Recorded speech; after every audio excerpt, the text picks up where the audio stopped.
Ahí seguimos. Bueno, ahí le mandé la tercera clase. Bueno, estaba yo recién respondiéndole a los muchachos, después otra persona me mandó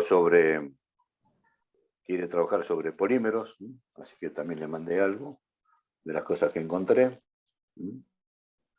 Y después no me acuerdo si había otra persona que me dio otro tema. Es decir, a medida que ustedes me van diciendo el tema que les interesaría hacer la investigación, yo voy respondiéndoles.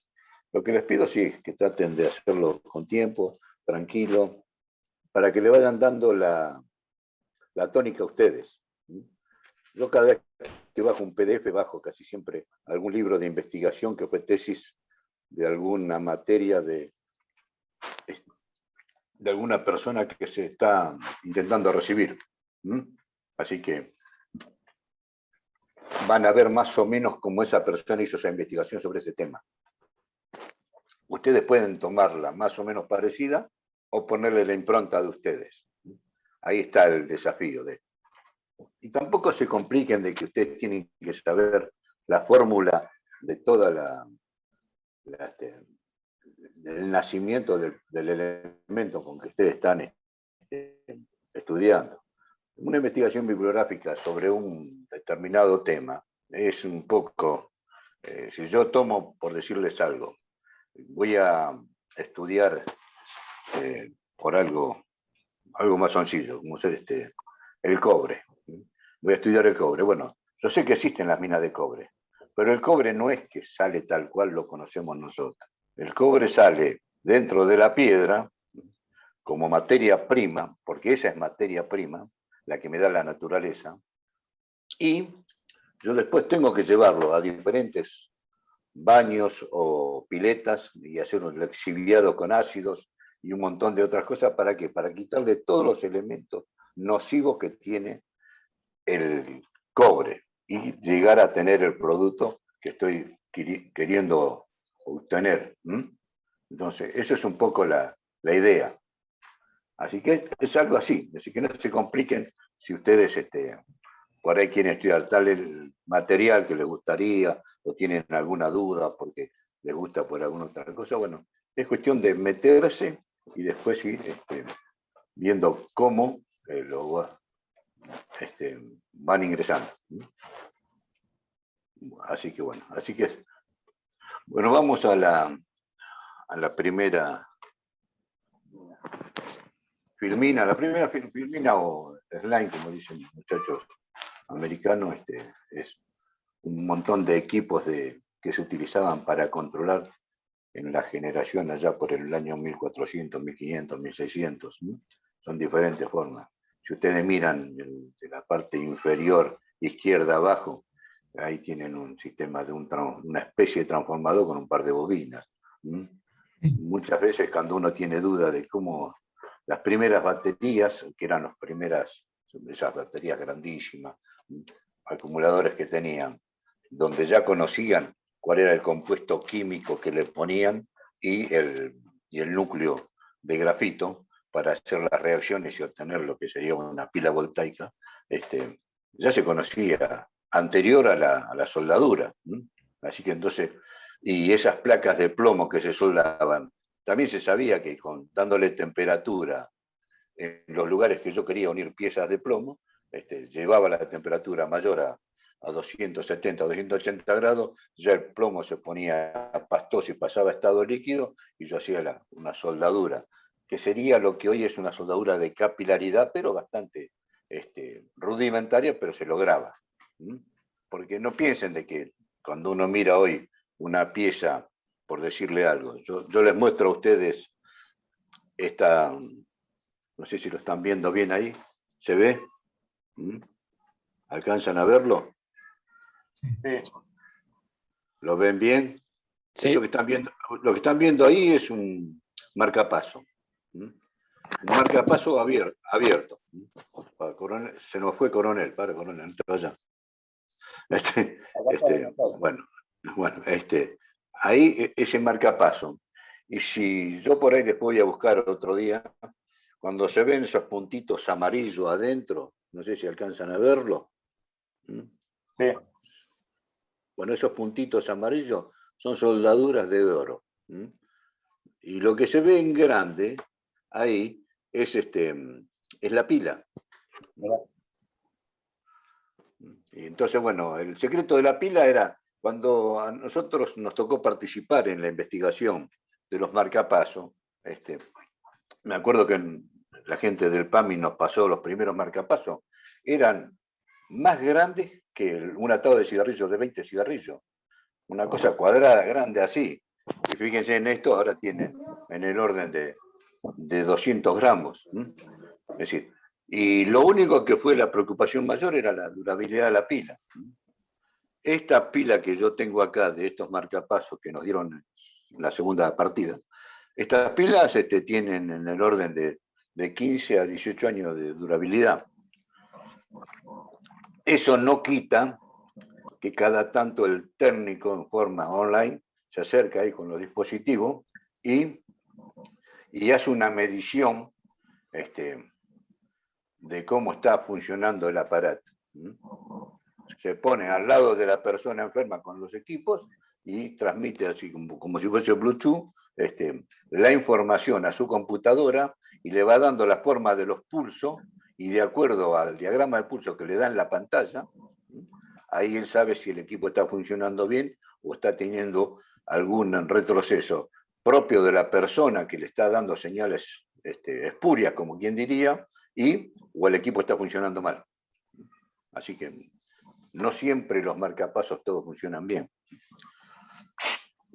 Así que, y cuando, mirando el marcapaso y si ustedes miran la puntita esta, no sé si la alcanzan a ver bien. Un poco más arriba.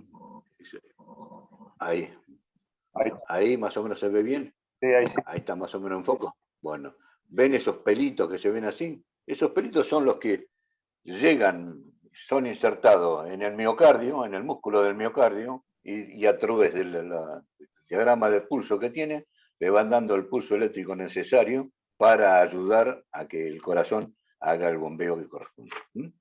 Así que fíjense, cuando uno mira esto por dentro, yo por ahí después un día voy a bajar todo lo que tengo de un trabajo que presentamos en Perú, se los voy a pasar, así como les paso algunas cosas extra, se los paso a Isabel, y Isabel lo sube al SIUP, lo sube ahí al sector nuestro, entonces ustedes los pueden mirar sin ningún inconveniente. Bueno, la otra, cuando yo les dije algunos de los materiales con memoria, los otros días, materiales con memoria, fíjense, ahí está más o menos en el punto focal justo, ¿lo alcanzan a ver? ¿Ven esto? Sí. Bueno, esto así como ven es un stent para las extremidades.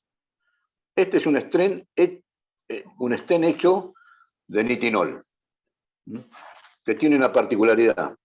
Yo lo estiro y fíjense cómo. Pero la particularidad principal está en el tratamiento térmico. Si una vez que yo le hice el tratamiento térmico a la temperatura que yo necesito que tenga como memoria este material, cuando esté dentro del cuerpo y tenga algunas varices, y tenga la temperatura 37 grados más o menos, ahí se va a rigidizar y va a tomar el diámetro que yo le di como memoria.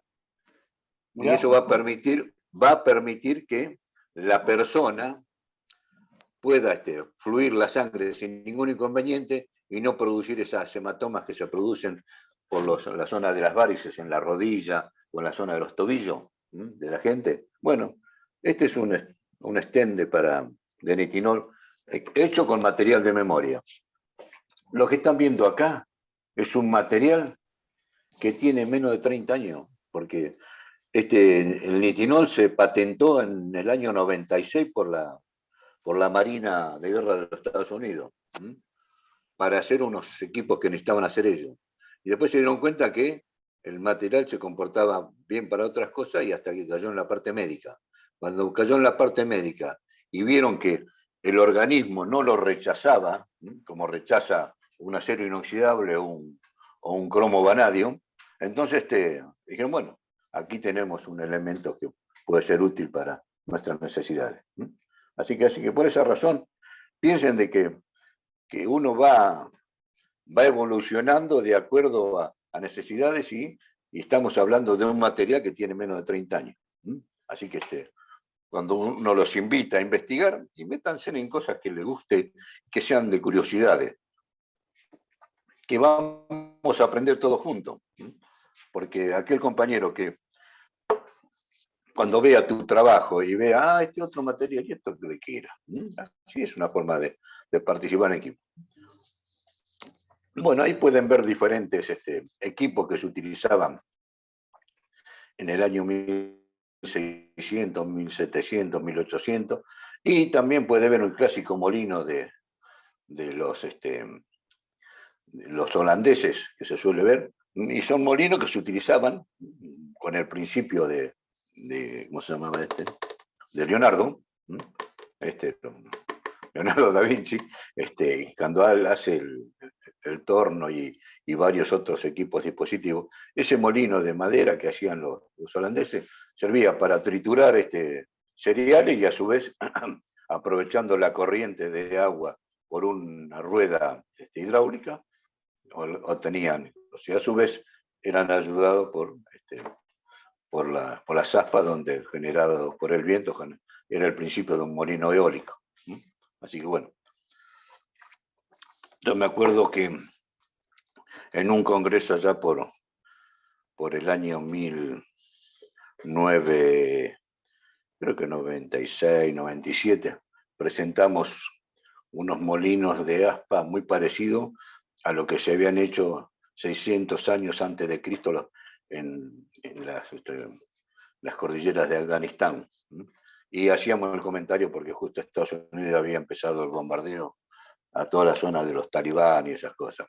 Y decimos, vaya a saber si estos molinos quedaron en pie, porque todo lo que los norteamericanos tenían duda lo bajaban sin ningún problema. Así que entonces nosotros estábamos presentando en ese congreso un par de molinos harineros que se utilizaban en aquella época. Así que cuando vemos innovaciones, ya hace unos cuantos miles de años atrás, ya se utilizaban. Cada tanto uno reflota la idea y después mejora y perfecciona el concepto. Así que bueno, más que nada bajé todos estos instrumentos y cosas porque me pareció que son útiles para meter la curiosidad de investigar cosas. Así que les dejo la idea a ustedes también. Bueno, sigamos con el tema de la parte de lo macro a lo micro, porque aquí, no sé si se alcanza a ver bien, cuéntenme si se ve bien más o menos. Es una chapita de un metal que está incluida, no sé si se alcanza a ver bien, es baquelita. Y la pieza está, ese brillante es el material que está incluido. Este material está incluido y a su vez ya está pulido. Entonces, bueno, uno comúnmente cuando lo lleva al laboratorio a mostrarle inclusiones de material para mirar con el microscopio, le enseña y le cuenta cómo es la técnica de incluir la muestra, porque es un poco lo que van a hacer el día de mañana usted como profesional cuando tenga que caracterizar cualquier material. Una de las caracterizaciones es hacer una metalografía, se saca una muestra de la pieza, se la pone ya sea en el sentido de la laminación, si uno sabe el sentido de la laminación, y si no, perpendicular a la laminación. Y ahí también va a detectar que a medida que se meta dentro de la pieza, va a detectar cómo están los granos cristalinos, si están alargados, equiaxiales, o están bien cortados, significa que yo estoy cortando casi a 90 grados la pieza, y justo en el sentido inverso de la laminación. Y entonces ahí estudio otros fenómenos que tiene el material. Y así, bueno, pueden ver. Es decir, comúnmente cuando uno muestra ahí los milímetros, que es 10 a la menos 3, esos pequeños granos en la figura de la microestructura de color amarilla o cremita, si les gusta el tema, fíjense en las chapas de zinc. Las viejas chapas de zinc se le ve todavía los granos cristalinos cuando uno la mira, que son los granos propios del componente que está armado ahí.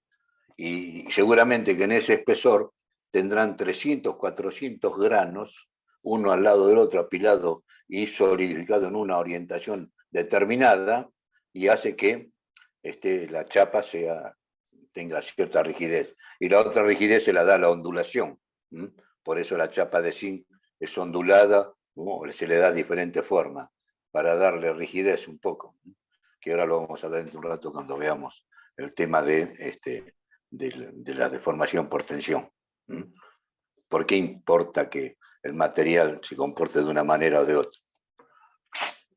Así que bueno, ahí por esa razón saqué un poco esto. Bueno, acá está lo que ya dijimos el otro día. Eso no hay problema, ya los pueden haber visto varias veces. Y acá están las famosas propiedades, que recién acabo de mencionar una, de tensión. Otros materiales como son el hormigón armado, se estudia la compresión, cómo se comporta realmente cuando le meto carga de los dos lados y lo trato de reventar, hasta dónde aguanta la homogeneidad, distribución de esa carga y después parte esos pequeños tochos. Bueno, la resistencia al desgaste, dureza, tenacidad, bueno, todo eso ya lo hemos charlado varias veces. Igual, eso no quita que ustedes también investiguen sin ningún problema. Y si tienen alguna duda, pregunten.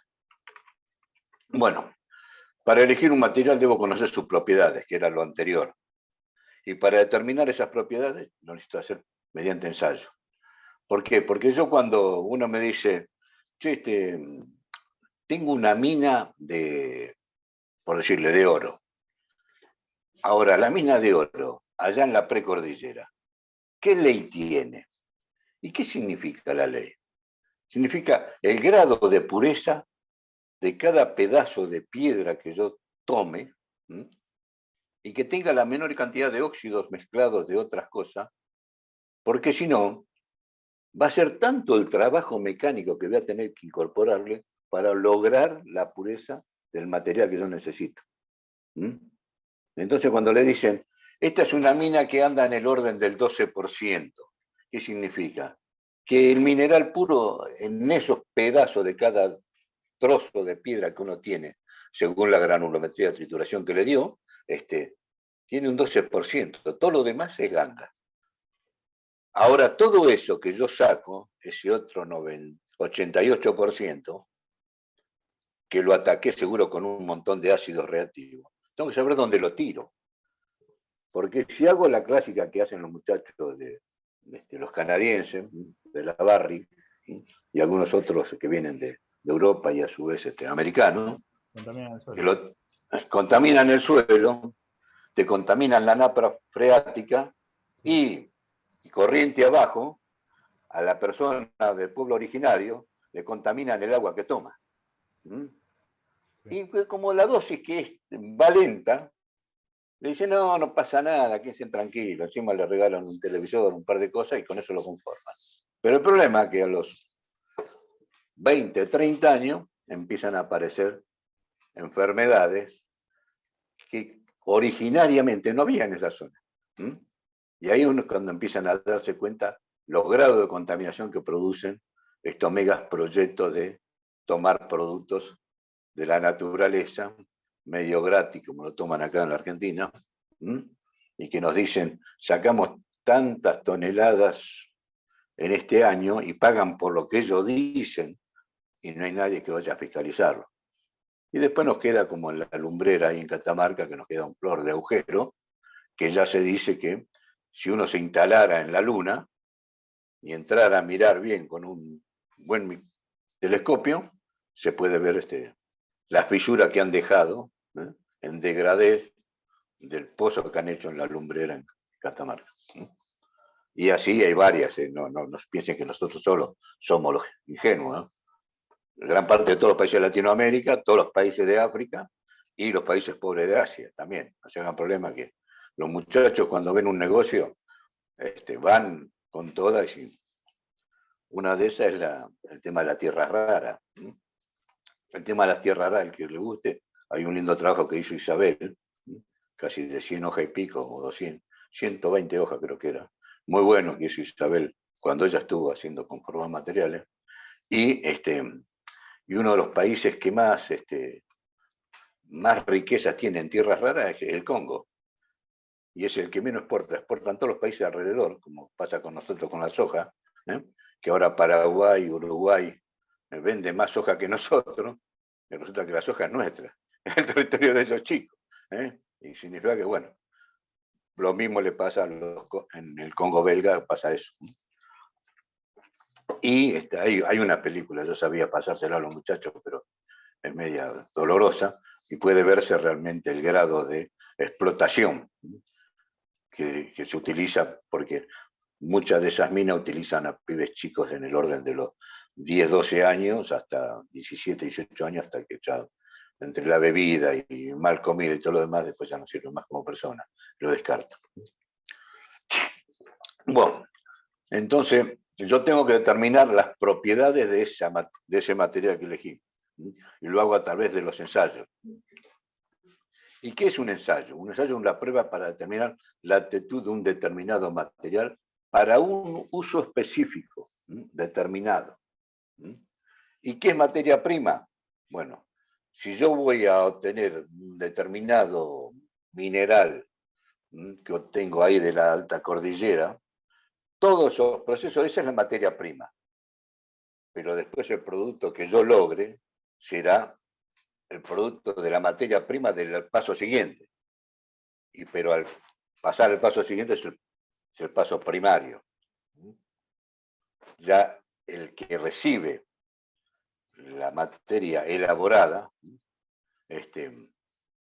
no tiene problema porque no se preocupó por irlo a explotar a la mina, pasarlos por los trituradores, zarandeadores y diferentes cosas, y hacer las columnas de lesiviación, y después llenarlo de ácido, contaminar la naturaleza y todo lo demás, y después decir, bueno, este caldo que tengo acá es una sopa, como decimos nosotros ahí en el tema nuclear, de tal elemento radioactivo que me va a terminar sirviendo para lograr un producto médico determinado, para una patología determinada. Por eso cuando uno dice, y hacerle una braquiterapia, hacerle radiación, atacame el cáncer con tal dosis de rayo, y lo haces con iridio 192, con iridio 125, como es para la parte de determinar enfermedades cardiovasculares. Entonces, cada una de esas cosas sirven. Lo importante es qué hace con el subproducto que queda ahí. ¿Cómo lo almacenás? Porque seguís teniendo otros productos que después, si tenés la tecnología, te va a servir. Pero también es importante que sepas cuidar para que no contamines el medio ambiente, más que nada. Bueno, hay un poco lo que es materia prima, materiales primarios, y el primer ensayo que yo tengo que hacer es la materia prima. Son ensayos muy específicos, solo sirven para una materia prima determinada, y seguramente lo que yo utilice para esa materia prima muy específica, esa técnica no me va a servir para otra. Puedo por ahí utilizar algo parecido, pero no es similar al que utilicé para este otro material. Pero eso es importante, saber qué significa hacer ensayos de materia prima. Ahora voy a darte una clasificación, es importante que al final vean toda la suma, porque eso es lo que le va a permitir a ustedes como futuros ingenieros materiales tener claro qué tipo de ensayo voy a aplicar para cada cosa. Y que bueno, su segundo ensayo es el ensayo del material primario, es el que recibí de la materia prima. Son muchos, de aplicaciones genéricas, y pueden aplicarse a diferentes tipos de materiales. Ahí ya le encontré la vuelta para poder utilizar ese tipo de ensayo a otros tipos de materiales primarios. Porque también, si tengo que emplear para cada uno un ensayo muy particular, son costos que se van a después derivar en el producto final. Ustedes piensen que si ahí nomás en Río Negro sacan la manzana, se la sacan al cajón a 10 pesos, y cuando llega acá ya la manzana vale 150 pesos el kilo, hay alguien que pierde.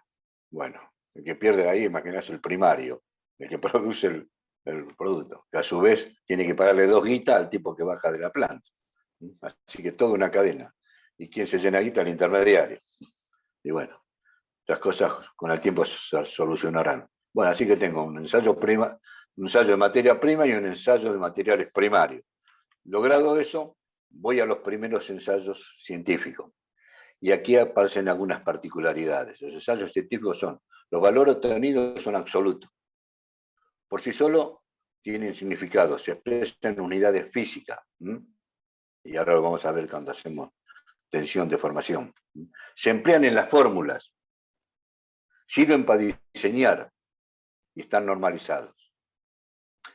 Cuando digo se emplean en las fórmulas, yo creo que el otro día les dije, comúnmente cuando uno hace un ensayo de tracción, de la probetita esa que tengo acá tenía la probetita, esa probetita que yo tenía, cuando yo le hago el ensayo de tracción, al principio tengo toda una zona elástica, o la recta de Hughes, pero después, pasada una determinada carga, ya el material empieza a reacomodarse los átomos y se dice que hay una especie de acordeoncito así, todos unos firuletes, que se dice que es el sector de fluencia. Pero ese valor mínimo de fluencia es el que yo después utilizo para hacer el diseño. Y entonces ese más los coeficientes de seguridad me definen qué forma va a tener la pieza que voy a utilizar. Pero lo utilizo gracias a este ensayo.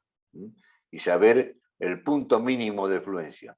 Y acuérdense porque cuando estemos haciendo la evaluación, les voy a preguntar esta palabrita. ¿Para qué me sirve tal valor? Así que anótenla por ahí porque es algo que siempre pregunto. Y ahí cuando dicen, no, usa el punto mayor de la plasticidad. Y ahí es cuando meten, se arruinan, se equivocan. Bueno.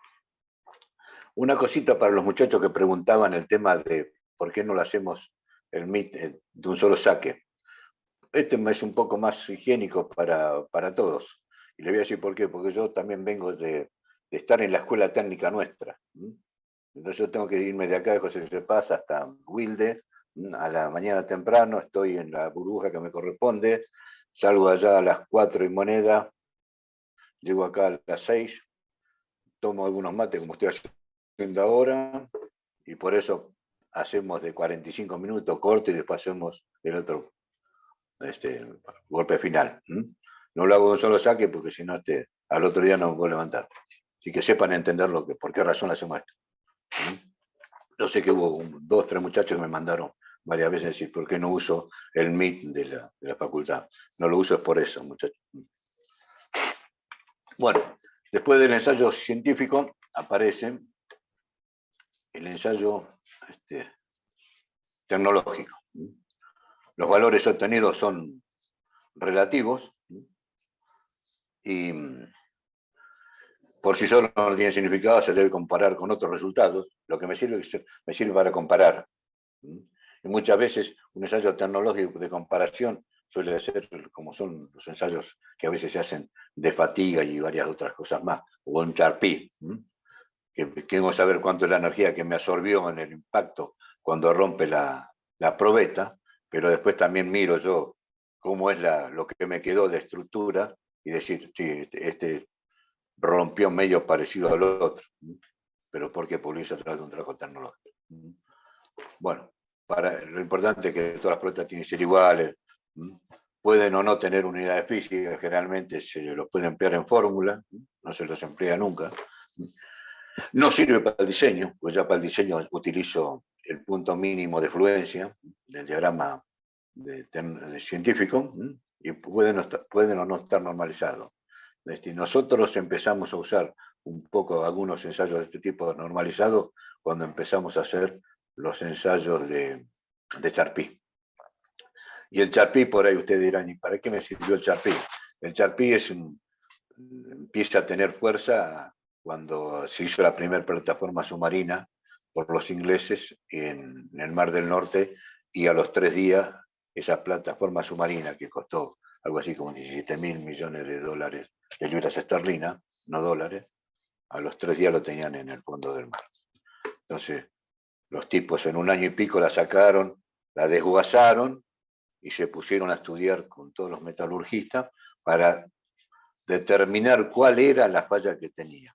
y una de las fallas era la diferencia del shock térmico que se producía con el aporte de material en los procesos de soldadura. Y ahí fue, a partir de entonces, se cambia la norma de la AWS y en los electrodos, para ciertas condiciones, se pide un Charpy. Porque supongamos cuando uno está soldando en la precordillera, ya le dije el otro día, a las 2 de la tarde, 3 de la tarde, tengo 38 a 42 grados de temperatura, pero a la noche tengo 10, 12 grados bajo cero. Y esa diferencia térmica hace que se lo tenga que, con el material de aporte que utilizo en el electrodo, que después por ahí le voy a preguntar a ver si saben dónde está el material de aporte en el electrodo, con la calidad determinada, yo puedo utilizarlo como corresponde. Todos más o menos conocen lo que es un electrodo. ¿Dónde están todos los elementos que yo utilizo en el electrodo? ¿En la varilla metálica o en el revestimiento? A ver si a alguno le gusta la soldadura. ¿Puede preguntar de nuevo el recubrimiento? ¿Dónde están todos los elementos que me definen la característica del electrodo? ¿Dónde está? ¿En la varilla o en el revestimiento? Yo cuando sueldo... Revestimiento. Muy bien. En el revestimiento están casi... Fíjate que hay uno que le suena mal. En el revestimiento hay casi 60 elementos de la tabla periódica. Y ahí está la propiedad que tiene un electrodo. Cuando uno dice, sí, yo necesito que tenga tal propiedad de encendido, tal propiedad de formación de escorias, tal propiedad de rigidez, tal propiedad de que se formen bien la escoria cuando estoy soldando sobre cabeza. Todas esas cositas, el problema de capilaridad, eso está todo metido ahí con los elementos que forman parte de la pasta del revestimiento. Y el alma del electrodo es el material más berreta. Es un acero SAE 1008-1010. Así que bueno, muy bien, me lo felicito porque veo que conocen algo de los fierros. Profesor. Es importante. Sí, lo escucho. Usted habló de Charpy, ¿puede ser el término correcto? Charpy, sí. Charpy, así como suena, se escribe. Exacto. Gracias. Así. ¿Qué sería? ¿Un aporte para soldar y todo eso? No, el Charpy es un ensayo, como si fuese el de tracción. Sí. El de Charpy tenemos imagínate este rectangulito de esta probetita. Sí. Imagínate una pieza que tiene 10 centímetros y tiene 1 centímetro de cada lado. Es una barrita cuadrada que en el medio tiene una muesca. Y se pone a un brazo. Imagínate que este es el brazo del volante del Charpy. Viene, pega y, como es un péndulo, marca en un reloj el ángulo. Entre el ángulo de disparado y el ángulo que marca acá es la energía que perdió aquí, es la diferencia de ángulo. Y ahí, por impacto, me está diciendo cuál es la energía que perdió. Y me está definiendo qué tipo de calidad material es. Perfecto, y después tengo que ver cómo es la rotura y todo lo demás. Y estudiar la rotura. Pero más o menos, a grosso modo, es esto. Sí. Yo después igual, tenemos un Charpy nosotros. Y tenemos un Charpy ahí en la facultad que muy pocos lo tienen, porque tampoco lo tienen los muchachos, amigos míos ahí en el Balsero, que es un Charpy que lo tenemos para polímero. Es decir, justo apareció ahí, aprovechamos ese préstamo del programa de la Fundación YPF y compramos 2 Charpy, compramos uno para metálicos y el otro para polímero. Y el otro día creo que tuvimos que hacer un trabajo con la Universidad de Mar del Plata, porque ellos tampoco lo tienen. Servitorita. Bueno, ensayo físico. Muy bien, no hay problema. Ensayo físico determina la actitud física, propiedad mecánica, eléctrica, magnética, densidad y estructura cristalográfica. Cuando hablamos de estructura cristalográfica, acuérdense que lo que les mostré hace un rato, las piezas que están incluidas, acá, a ver, por acá, para que lo encuentre justo, ahí. Esa pieza está incluida y son, si lo miraran bien, a ver, qué tronco que soy para manejar la otra acá. Y así soldaba yo. Un poquito a la derecha, ahí. Ahí. No sé si se alcanza a ver. Son todos peinecitos que están puestos uno al lado del otro para un estudio que estuve haciendo para la fábrica de los peines para los piojos, ahí en San Martín. Bueno, tuvimos que hacer toda una caracterización, ellos lo sueldan con láser, y bueno, tuvimos que hacer todo un estudio para ver qué tipo de acero inoxidable era y si era el correcto, porque era una de las dudas que tenía. Teóricamente le venían los paquetes de los chinos y ellos compraban todo y tenían dudas. Así que fíjense que cuando se meten en este mundo, realmente tienen diferentes tipos de laburo. No piensen que solo van a ser mezcladores de diferentes elementos y van a sacar aleaciones determinadas.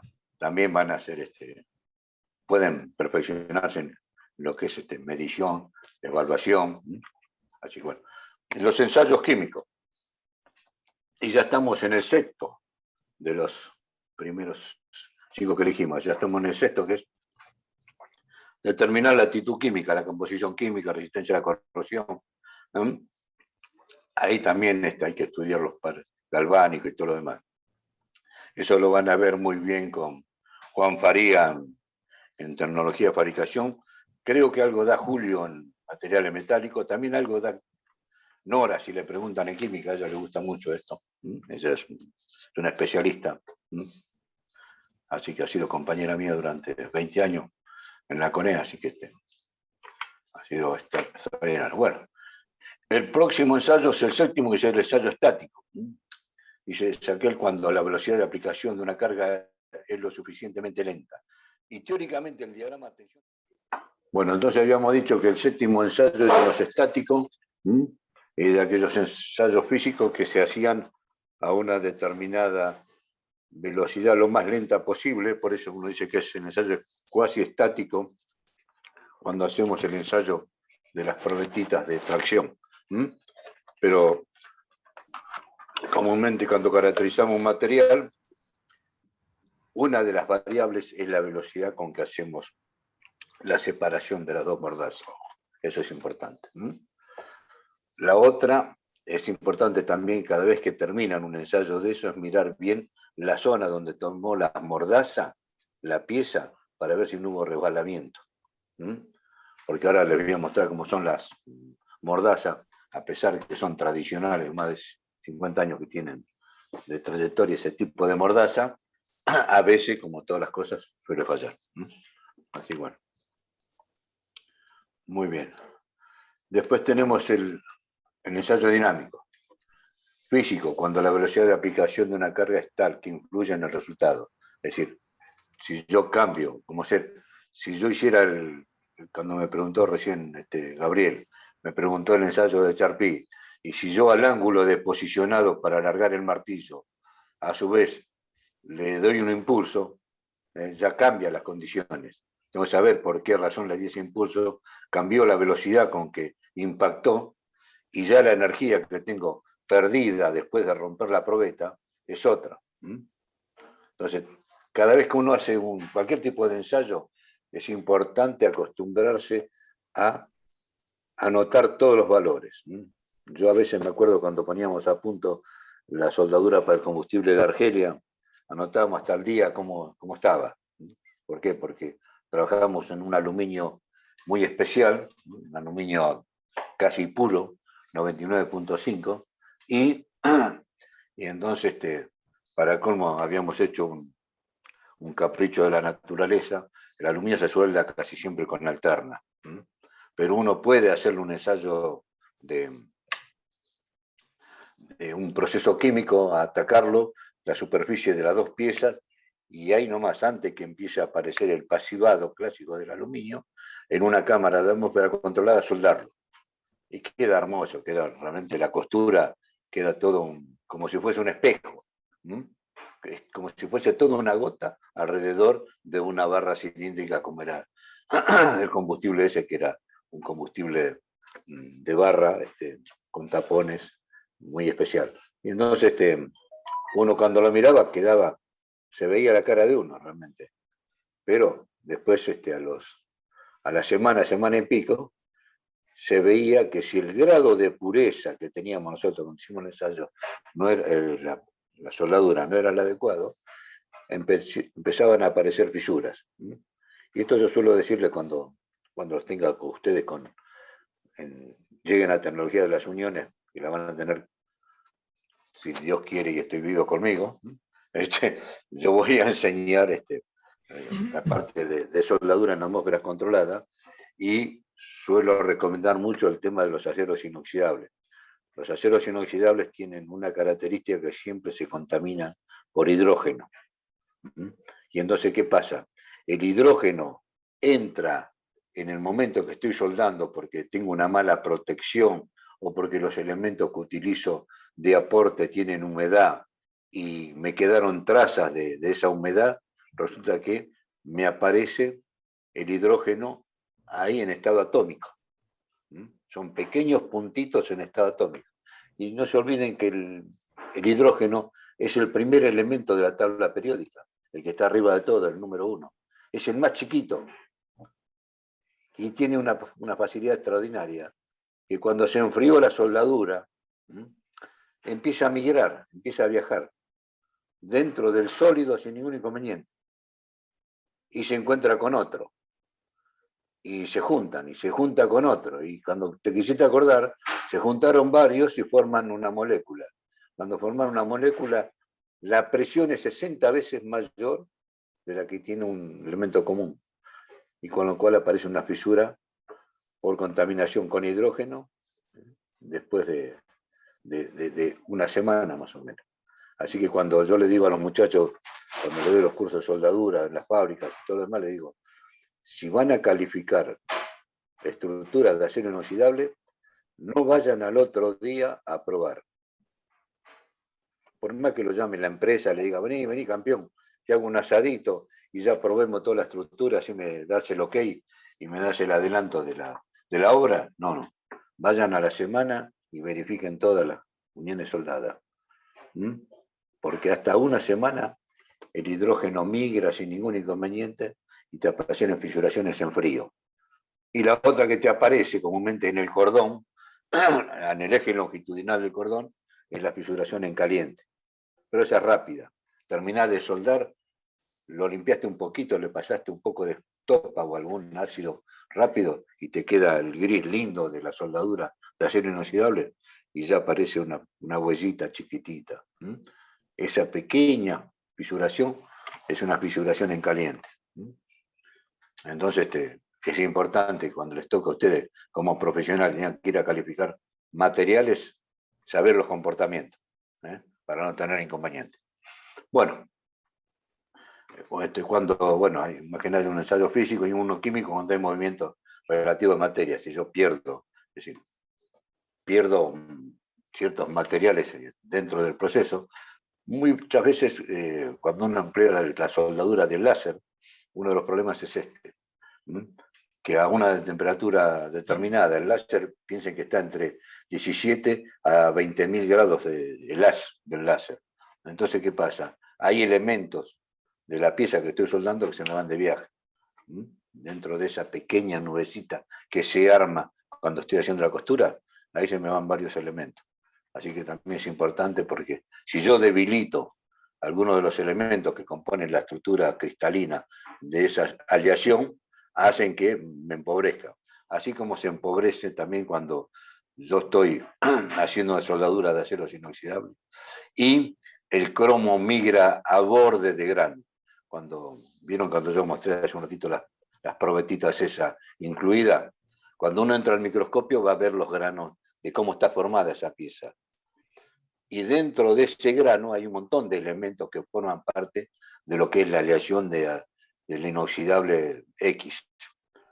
Pero si yo juego mucho con la torcha, cuando estoy soldando, voy haciendo ese famoso soldadura que hacen los franceses, ellos son muy característicos de hacer ese tipo de soldadura, que juegan con la torcha, pero el problema es que hay una transición entre los 490 grados y los 800, y ahí el cromo migra a borde de grano y me debilita el acero inoxidable.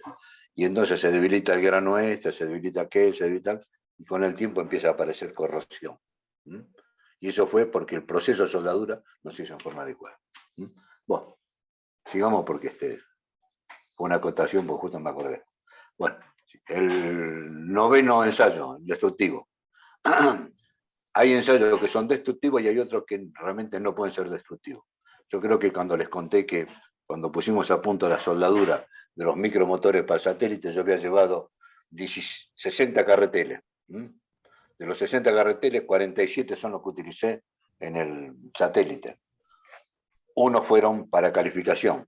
Bueno, dentro de eso, ya nosotros nos pusimos de acuerdo, el segundo o el tercero, como sabíamos que ya le habíamos encontrado de entrada el punto óptimo de la potencia con cual yo estaba haciendo la soldadura, de esos dos materiales disímiles para ese carretel, ¿qué hacía? Entonces uno va a rotura, entonces uno toma ese carretel, lo corta al medio, saca una muestra, la zona soldada, la incluye, va y la analiza en el microscopio. Después toma otra parte y la usa y la hace según las probetas que tengan. Por ahí después yo les voy a mostrar háganme acordar que les muestre el trabajo del corazón artificial, y en donde uno hacía el ensayo de doblado, cuando era finito.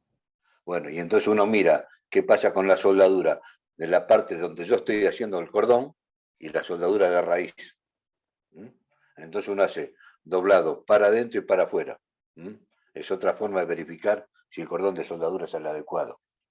Si aparecen fisuraciones, significa que el proceso no es el adecuado y el material no tiene la elasticidad necesaria para poderse doblar y ya se empieza a romper. Sí, bueno, todas esas cositas. Y esos son ensayos destructivos. La pieza ya no me sirve más. Así que es importante saber cuando elijo esto.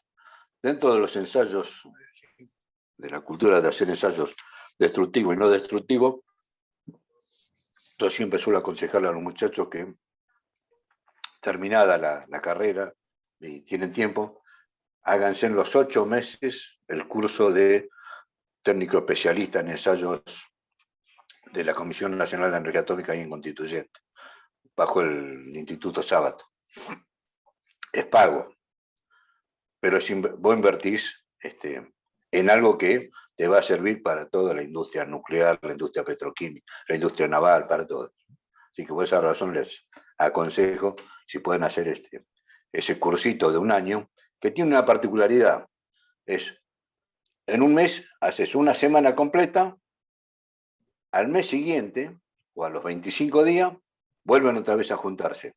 El primer día y las primeras 4 horas de examen de lo que se viste hace 25 días atrás, y después te dan una nueva bolilla. Y así, entonces vos no vas perdiendo el tren de lo que viste anteriormente, y a su vez tenés la nueva bolilla, y a su vez realimentar otra bolilla, y cuando te quisiste acordar, viste los 18 tipos de ensayos que hay. Uno comúnmente en la jerga que dice, y hacemos tinta penetrante, hacemos una radiografía, hacemos ultrasonido, y entonces te aparece el otro y dice, no, haceme termografía, haceme otro ensayo de estanqueidad, haceme ensayo de, bueno, primero el visual, el clásico. Es decir, a vos el producto te tiene que entrar por los ojos. Cuando vos vas a verificar una obra, si a vos ya te gusta de entrada, ya estás optimista.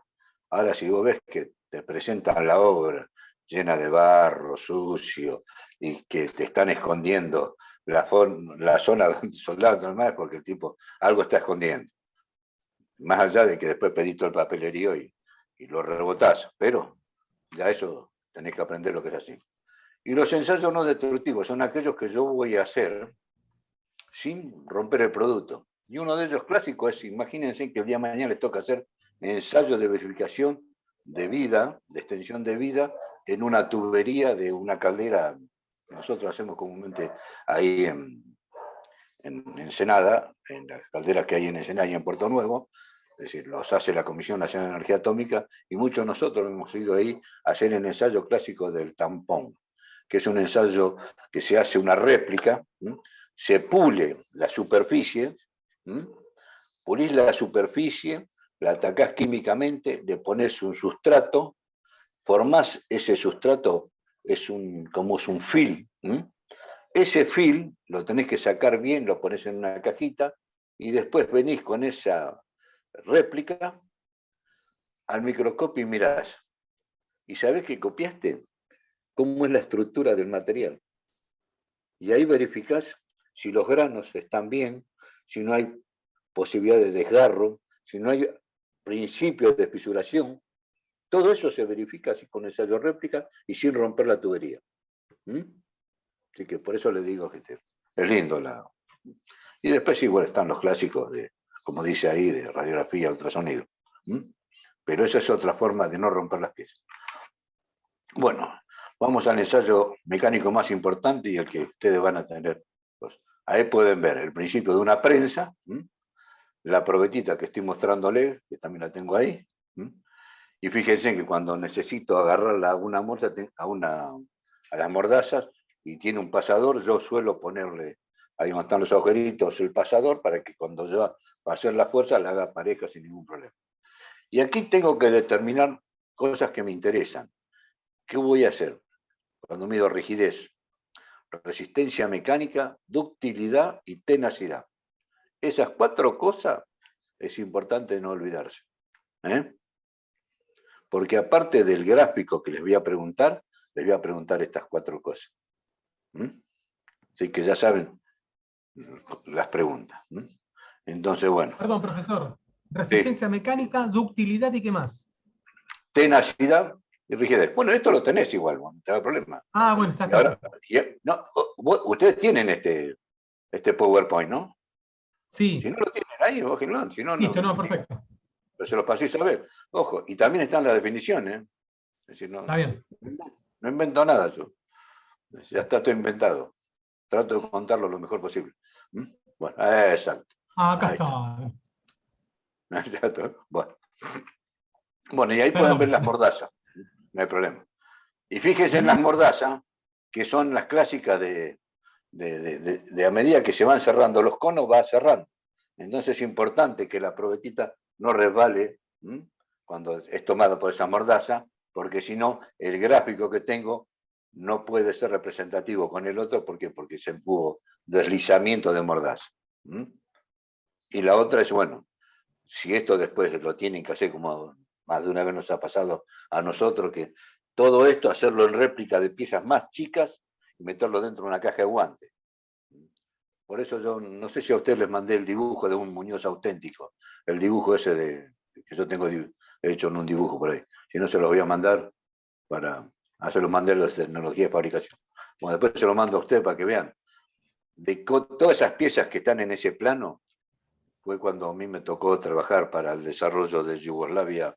Nosotros vendíamos la tecnología de trabajar con el plutonio, y bueno, y a mí me tocó hacer la máquina de soldadura, la cámara y el electrodo.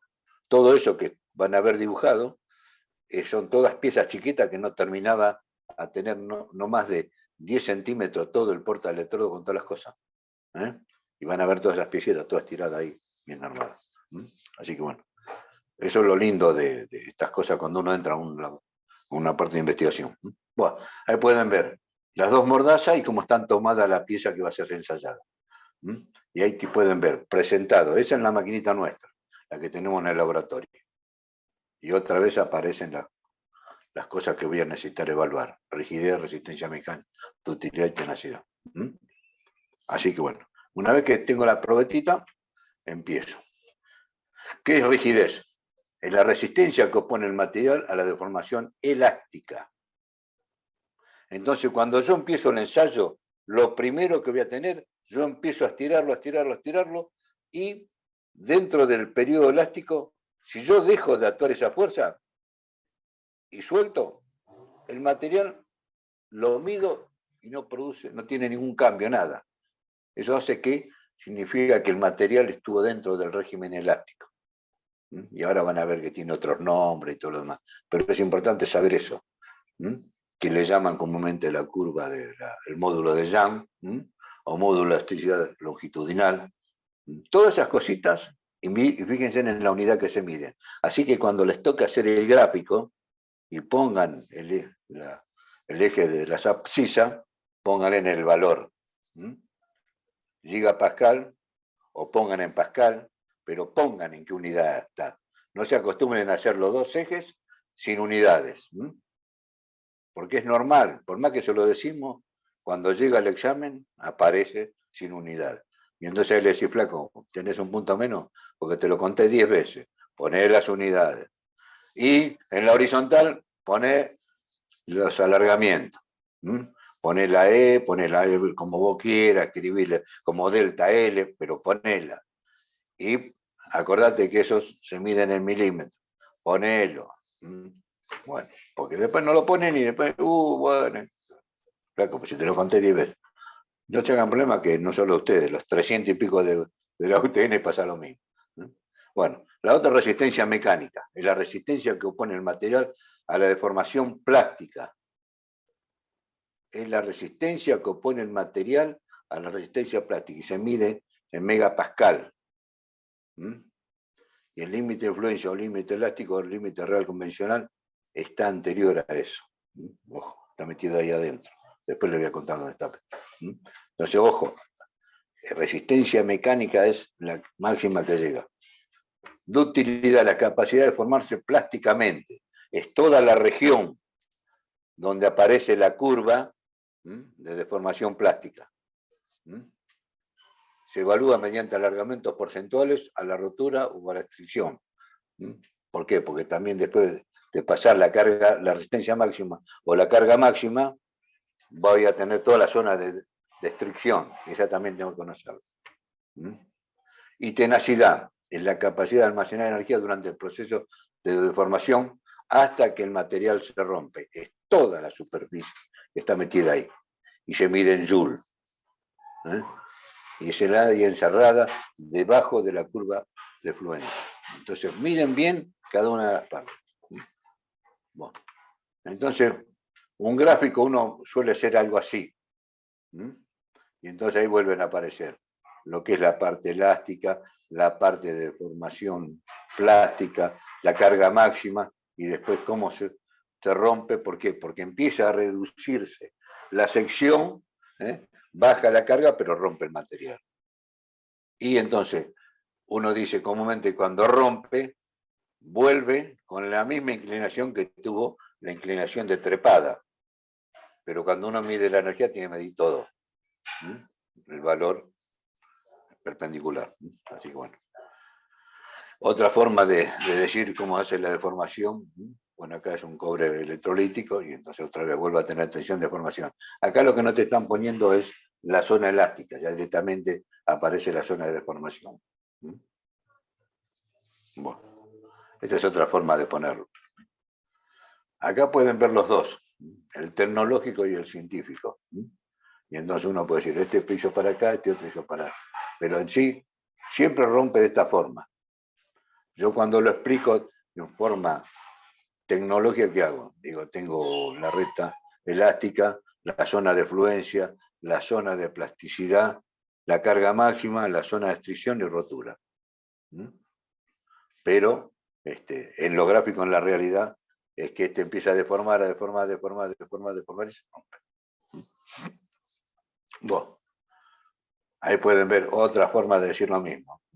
Entonces será tensión en función de deformación, la carga en función de del desplazamiento, y este gráfico representativo de zona y la zona elástica la toman directamente, que ya está ahí adentro de esa recta, porque siempre la forma de la recta del módulo de Young siempre es igual para un determinado material. Para uno es uno, para el otro es otro, pero cuando vos ensayás, haces 10 probetitas o haces 7, 5.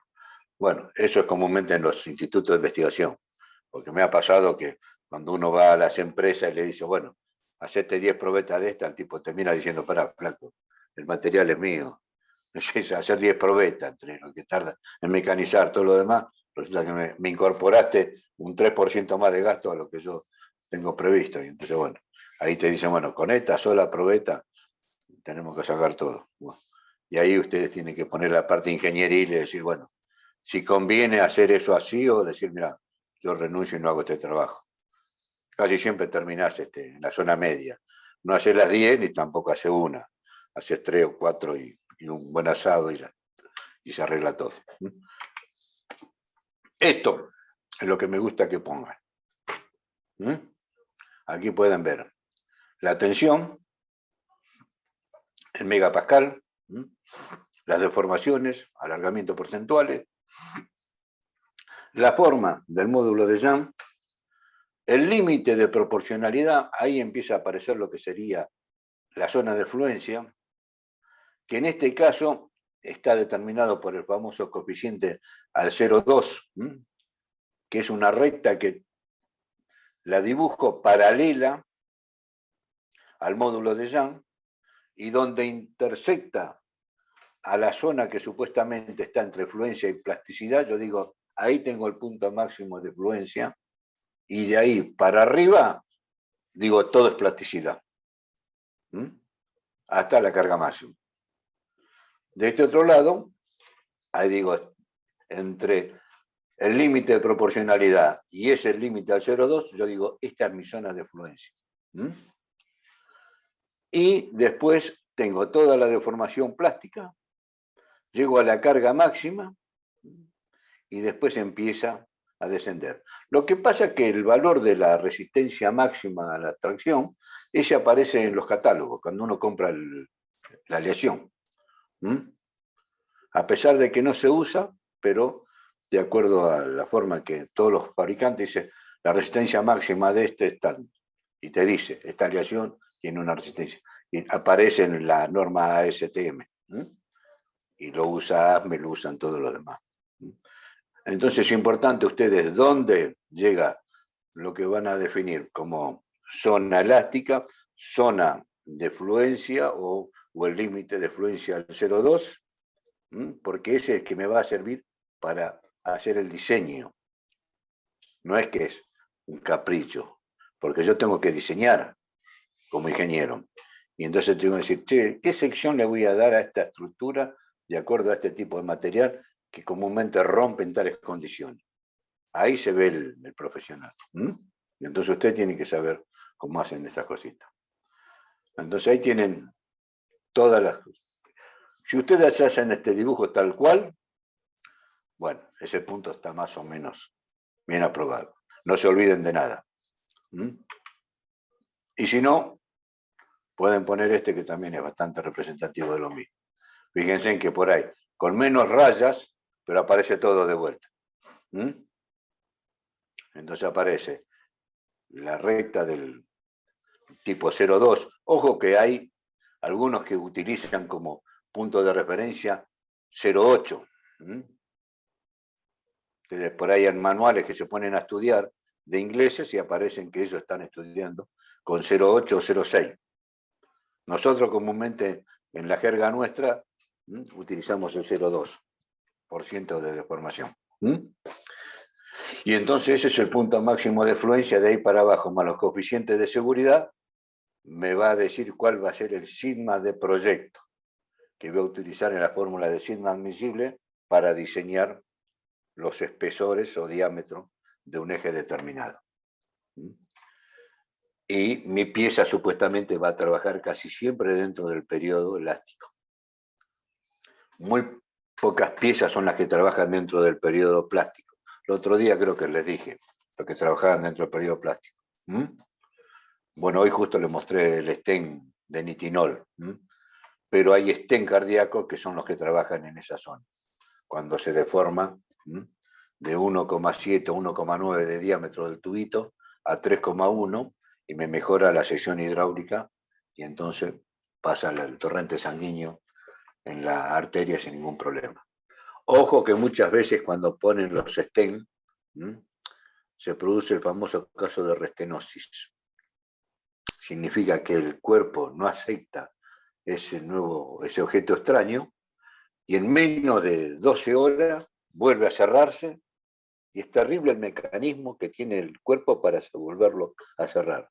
La persona vuelve a tener problemas de cansancio, dolores de espalda y de cabeza y todo lo demás, y el médico, ya el cardiólogo, ahí nomás ya lo que hace, dice, no, este tuvo restenosis. La operación fue un éxito, pero este no lo acepta.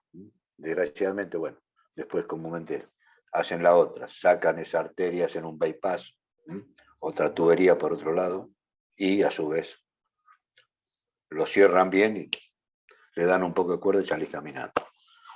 Tratá de salir caminando, ¿no? Que no te pase nada raro. Bueno, así que pero esta es la forma de representar esta otra diagrama. Acá tienen otra forma también que es muy útil, así que lo pongan entre la primera, la segunda o esta. Lo importante es que esté todo. Cuando yo les pregunte cómo es el diagrama de tensión de formación, sepan contarlo bien. Y después lo que me interesan es que definan bien cada uno de los 4 puntos principales. Si está bien, ahí tienen ya los primeros 2 puntos. Después el otro punto va a ser cuando veamos el diagrama hierro-carbono, que también lo vamos a ver dentro de una semana o 2, ya vamos a empezar a entrar en el idioma ese. Y una vez que entran en ese idioma, si ustedes van bien, con las bases bien de esto, con Julio le va a ser mucho más fácil. Y Julio va a poder avanzar más. Y eso va a permitir que cuando les toque estar con aceros y fundiciones con Nicolás Lidva, ya también a Nicolás le resulte mucho más sencillo y le pueda transmitir muchos más conceptos de otras aleaciones especiales de aceros y fundiciones. Porque si no se queda mucho guitarreando en volverla a enseñar el diagrama hierro-carbono. Y cuando se quisieron acordar, se pasaron las primeras 5 clases. Y acuérdense que la materia se tiene que ver en 12 clases. No hay mucho tiempo en un cuatrimestre. Es diferente como es en UTN, que es un año. Tenemos 130 horas. Entonces tenemos tiempo para hablar tranquilo. Acá no, acá hay que darle. Así que bueno. Así que cuando yo pregunte el diagrama de tensión de formación, tienen que poner todo esto y no se olviden de ninguno de los puntos. Cosa que después yo tomo la hoja por decir, de Mariano y le digo, Mariano, este punto que pusiste acá, ¿qué me quisiste poner en esto? Y ahí Mariano va a tener que sacar la guitarra, el violín o el arpa. Según el que sepa tocar mejor, si suene bien, será la nota. Si no, decís, bueno, se te rompió la guitarra antes de empezar. Bueno, es un poco la cosa. Bueno, muy bien. Bueno, acá más que nada uno tiene que recibir. Ustedes alguna vez les va a tocar ser receptores de materiales, que de acuerdo a que usted tiene que pedir el protocolo de cómo lo pidió ingeniería, que también es todo un problema entre la gente de ingeniería y la gente de fábrica.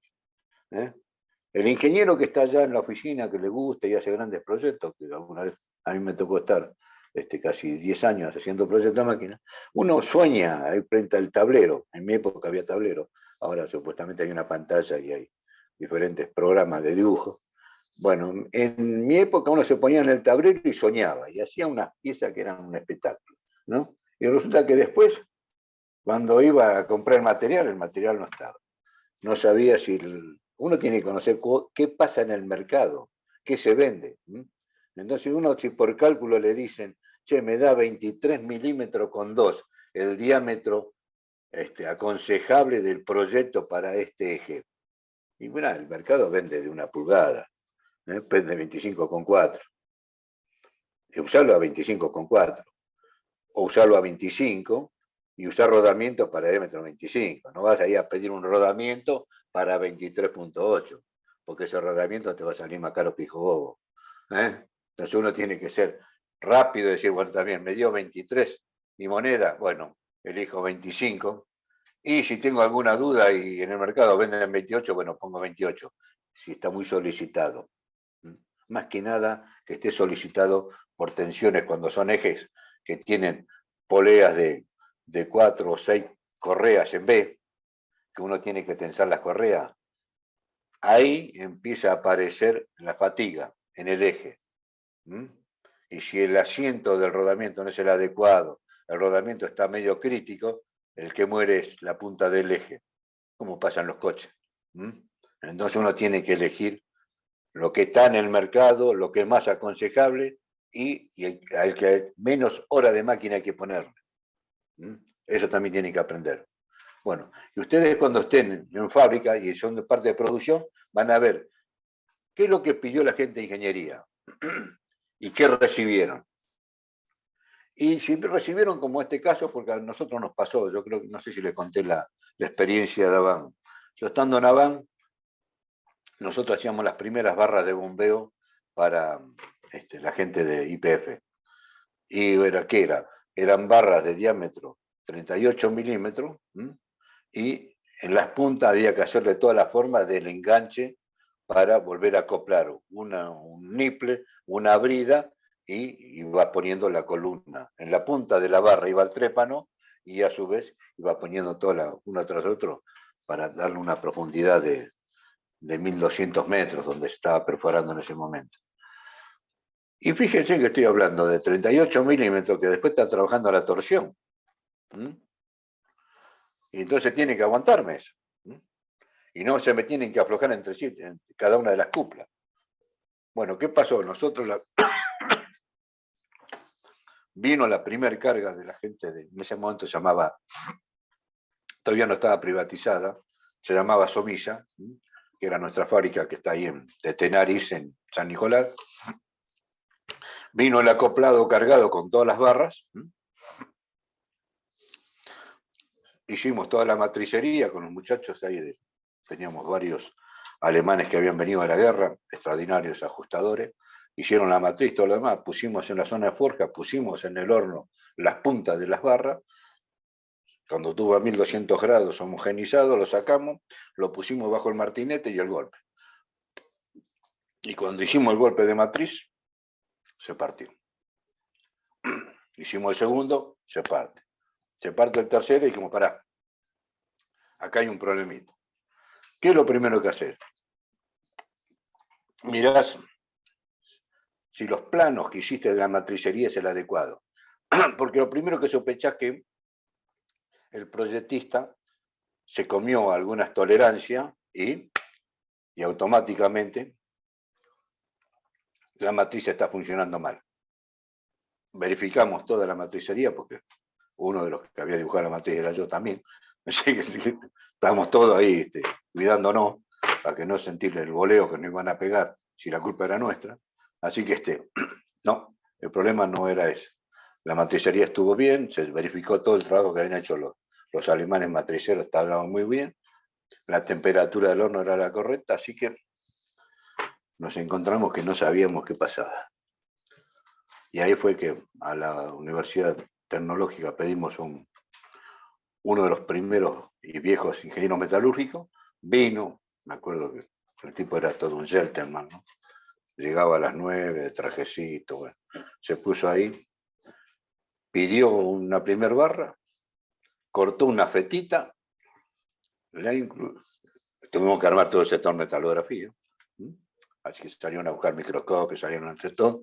Bueno, el tipo cortó todo, la indicó bien, se puso él mismo a pulir, ¿no? Tranquilos. Fue al microscopio, ¡sácate! Cuando entró a pulir de 600 a 900, ya empezó a aparecer una aureola en el centro. ¿Qué había pasado? Que la partida completa que habíamos adquirido, cuando se hizo la laminación, se puso en el tocho y se produce ese rechupe, en aquella época no se hacía la solera que se hace ahora y se corta, para juntar toda la mugre acá arriba del tocho, y eso se descarta y se vuelve a tirar a la munición. En aquella época aparecía esa hendidura de enfriado del tocho. Bueno, pasó por todos los procesos de laminación y toda esa partida era parte de una partida contaminada que había sido propio de la fundición de la pieza. Ya no era 4140 como habíamos pedido. Por eso cuando les digo que tienen que saber calificar y certificar un material, tienen que hacer todos los ensayos ustedes. Ustedes como profesional, aunque no hagan el ensayo, tienen que conocerlo, saber lo que hay que pedir. Cosa que si falla, son varias cabezas las que pueden rodar. Entonces, si ustedes piden lo correcto, después van y hacen el trabajo. Y así fue. Hubo una discusión en la parte legal, se llevaron los 3 camiones, a los 15 días volvieron, probamos y anduvo bien. Hicimos las primeras 600 toneladas de barra de bombeo para IPF sin ningún inconveniente. Pero gracias a que tuvimos que tener un ingeniero metalúrgico que conociera bien los materiales para que nos dijera cuál era el problema. Si no, nosotros desde el punto de vista mecánico decíamos, no, si hicimos bien la matriz, hicimos bien el horno, la temperatura era adecuada, el golpe era justo, pero el material se rompía. Una vez que logramos el material que correspondía, muchachos, santo remedio, y se hizo la primera entrega de barras de bombeo hecha en Argentina, porque en esa época venían de Alice Chalmers de Estados Unidos. Y empezamos a reemplazar el producto fabricándolo acá en Argentina. Así que bueno, esos son los desafíos que les puede tocar a ustedes el día de mañana.